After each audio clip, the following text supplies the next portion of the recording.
Chapter 1. The road that led to Tree Gap had been trod out long before by a herd of cows who were, to say the least, relaxed.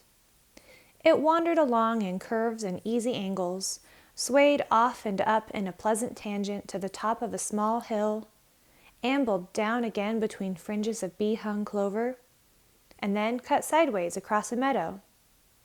Here its edges blurred. It widened and seemed to pause, suggesting tranquil bovine picnics, slow chewing and thoughtful contemplation of the infinite. And then it went on again and came at last to the wood.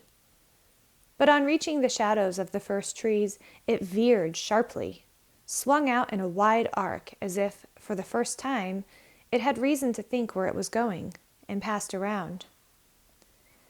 On the other side of the wood, the sense of easiness dissolved. The road no longer belonged to the cows. It became, instead and rather abruptly, the property of people.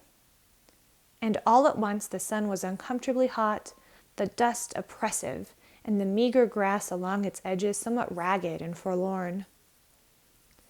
On the left stood the first house, a square and solid cottage with a touch-me-not appearance, surrounded by grass cut painfully to the quick, and enclosed by a capable iron fence some 4 feet high, which clearly said, "Move on, we don't want you here." So the road went humbly by, and made its way past cottages more and more frequent, but less and less forbidding, into the village. But the village doesn't matter, except for the jailhouse and the gallows. The first house only is important. The first house, the road, and the wood. There was something strange about the wood. If the look of the first house suggested that you'd better pass it by, so did the look of the wood, but for quite a different reason. The house was so proud of itself that you wanted to make a lot of noise as you passed, and maybe even throw a rock or two. But the wood had a sleeping, otherworld appearance that made you want to speak in whispers. This, at least, is what the cows must have thought. Let it keep its peace. We won't disturb it. Whether the people felt that way about the wood or not is difficult to say. There were some, perhaps, who did. But for the most part, the people who followed the road around the wood did so because that was the way it led. There was no road through the wood. And anyway, for the people, there was another reason to leave the wood to itself. It belonged to the Fosters, the owners of the Touch-Me-Not cottage, and was therefore private property, in spite of the fact that it lay outside the fence and was perfectly accessible. The ownership of land is an odd thing when you come to think of it. How deep, after all, can it go? If a person owns a piece of land, does he own it all the way down in ever-narrowing dimensions, till it meets all other pieces at the center of the earth?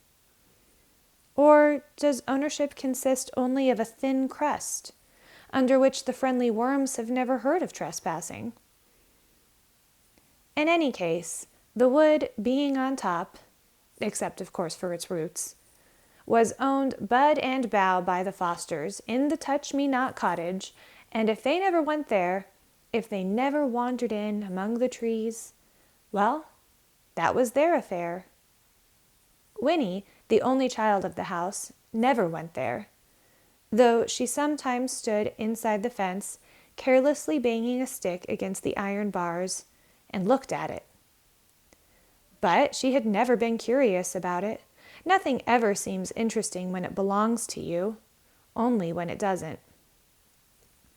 And what is interesting, anyway, about a slim few acres of trees?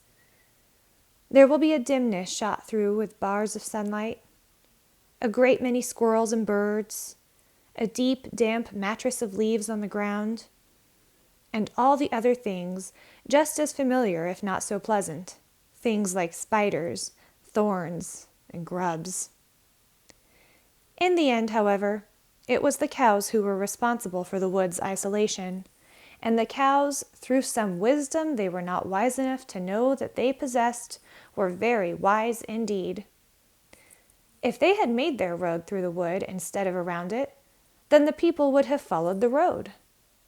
The people would have noticed the giant ash tree at the center of the wood, and then in time, they'd have noticed the little spring bubbling up among its roots in spite of the pebbles piled there to conceal it.